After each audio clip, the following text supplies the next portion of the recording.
with the Rancher's Homestead. Welcome back to the channel. So today I'm going to take this ginormous box of apples here that I bought at our local discount store to be able to can two things out of the same apples. So how I'm going to do that is I'm going to use this juice steamer here, and I'm going to get all of these apples skinned, cored, and cut up. I'm going to put them in the top, and out of the spout here will come juice, so I'll have my apple juice. And once the apples are all juiced, I'll take the ones on the top that are now nice and soft, blend them up and make applesauce and can applesauce. So I'm going to show you how I get two things out of the same apples. The first step is to get these all cut up, skin them, core them, and chop them. Now, if you just wanted to do just apple juice and you weren't going to use them afterwards, you could leave the skins on and just chop them up and put them in the top, and it'll work just the same.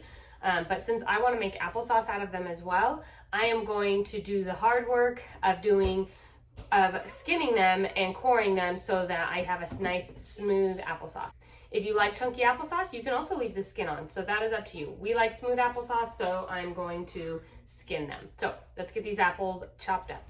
Okay, the easiest way to do these is actually if you have an apple core and skinner all in one. I do have one, but it never seems to work properly. I can never get it to either section down on my counter, and then I got one that actually clamps down to the counter, and it just never seems to work properly. I do use that one for my apple pie filling because it really makes all of the apple slices uniform, but for this it's not really necessary, and I don't really want to fight it. So I'm just going to use one of these, apple slicers that you slice in, and then I'll use a knife to just cut the skins off of each pieces.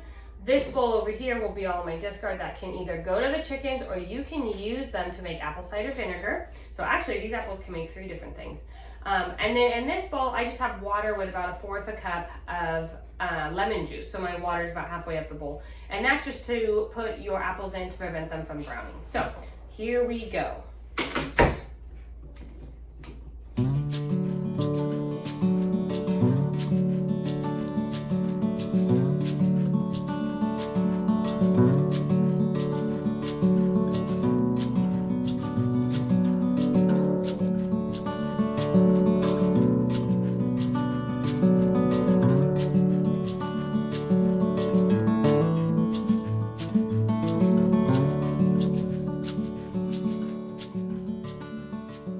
Okay, so we've got all of our apples all cut up here and in my bowl. How the juicer works is here on the very bottom, you fill it with water. In the middle section is where the juice will go, and that's where it'll strain out of the tube and into the bowl. And then on the top is where you will go ahead and put the apples or whatever you're doing. So the juice will come out here in this, and I just have this nice little setup here with some buckets stacked and a bowl here to catch it. And I turned my stove onto high. Now I'm just going to take all these apples, or as many as I can fit, and put them here on the top. Now the beauty of doing this is you are going to be able to get the juice from the apples, and then these apples will get nice and soft because they'll get steamed, and then you can just use an emergent blender and blend them up and make applesauce out of them. So I'm going to go ahead and put all of my apples in. And now I'm going to go ahead and place my lid on. As it steams, the juice will start to come out. I have it clamped right now just so that I don't walk away and it starts pouring out and this bowl gets full faster than I see it. But once I start seeing some juice going in, I will go ahead and unclamp this so that the juice can run out into the bowl. Okay, so the juice has to come up to about right here in order for it to go. But sometimes I'll just take it and tip it, and you'll see the juice just comes pouring out. You do want to check frequently to make sure that this has water at the bottom of it, because you don't want that to run dry. And then as long as you're still getting juice in here, I just let them keep going. But it's kind of a fine line because you don't want your apples to get too mushy and soft, and then they kind of just like start falling apart and then dripping into the juice. But I just let this keep going. I'll take this and put it straight into quart jars and can it right away. And then I'll take what's in here, the apples, and I usually put them into another pot And then I just use my immersion blender here and I mash them all up. I add some cinnamon to it. I don't add sugar to my applesauce. As long as you're using sweet apples, I don't feel like it's necessary. And then I can actually, my kids like it just fine, and I can use it for cooking if I wanted to because there's no added sugar to it. So I just add a little bit of cinnamon to it. Some of it I even leave plain, and we just add cinnamon to the bowl when we eat it. That way I really can use it for cooking. But I get this ready. I'll mash these up when this is done, pour these into quart-sized jars, and then they're both ready to be canned, and you can be done with a project very, very quickly.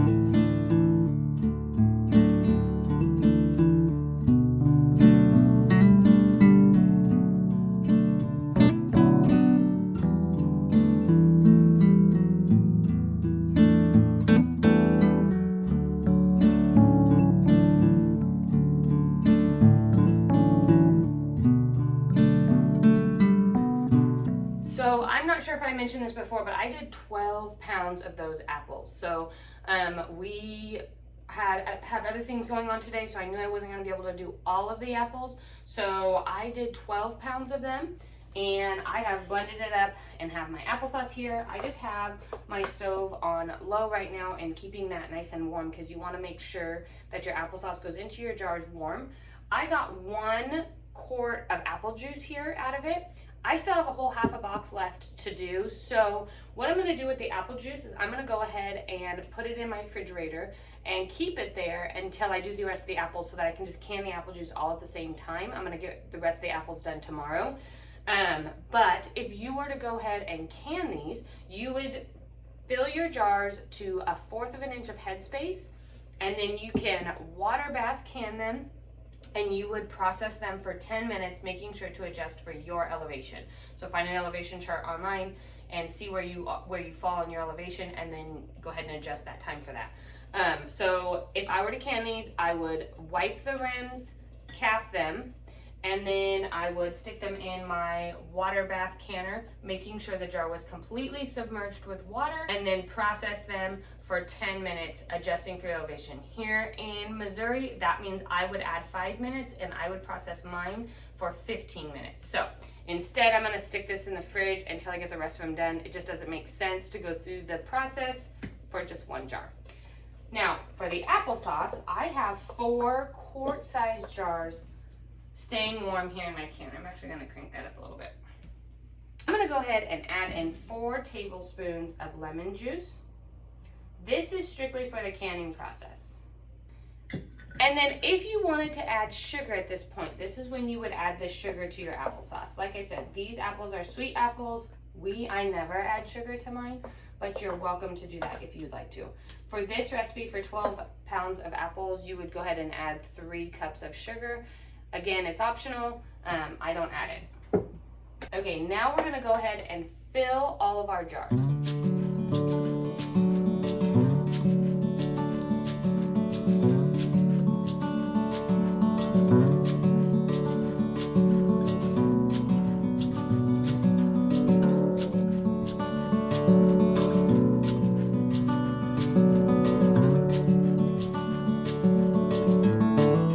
Okay, so this didn't even give me quite 3 quart jars of applesauce, and that sometimes just happens, and so it's okay. What I'm gonna actually do is just cap this one that didn't give me all the way to the top of my headspace to the 1/2 inch. Stick this in the fridge. Since I know I'm processing the rest of those apples tomorrow, I will go ahead and just add this into the applesauce then and can at that point. You don't want to adjust your headspace. Your headspace is very, very important in getting the proper seal and food safety. So I will just can these 2 quarts of applesauce right now. What you want to do next is actually take some kind of a tool, the back of a spoon, anything, stick it down into your jars a couple times and get out any air pockets that you have. And then you want to take a clean dish towel and you want to wipe the rims very, very well. Now I'm going to take my Denali canning lids that I use here. Denali Canning is the company of lids and rings that I use with all of my canning projects. The lid is a preserve lock, or uses a preserve lock, and so they make a very good seal. I'm going to cap each one.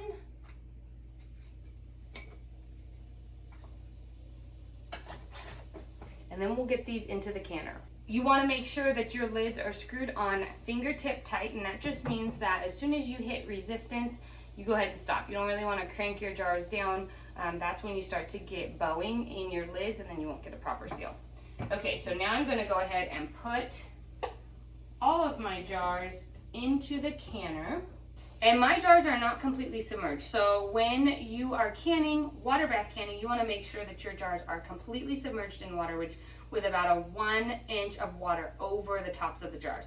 So I'm going to add some more water to my canner here to make sure that both these quart jars are completely submerged.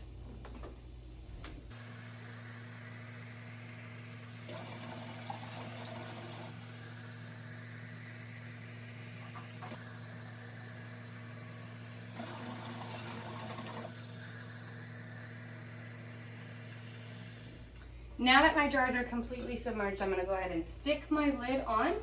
I'm going to make sure that my stove is on high because you want this to come to a full rolling boil. And I'm going to process these quart-sized jars for 20 minutes, adjusting for your elevation. So for my elevation here in Missouri, I'm actually going to process them for 25, but 20 is the base recipe. Whether you are using quart jars or pint jars, you want to process these for 20 minutes.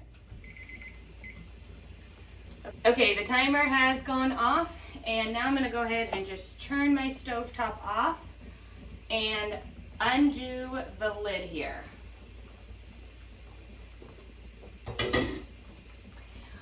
At this point, I just kind of let the lid be off for about 5 minutes, and then I will remove my jars and place them here on this clean dish towel. They will stay on that dish towel for overnight, so I usually leave them there for the whole day, and then tomorrow I will make sure that they both sealed, unscrew the caps, wipe them down, label them with the contents and the date, and then put them on my shelf to use later on. I hope this video was helpful for you. Make sure to like and subscribe. I send out one new video every single week.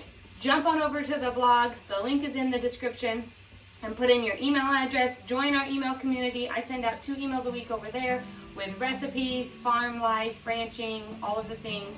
And I hope this video was helpful, and we'll see you next time. Take care.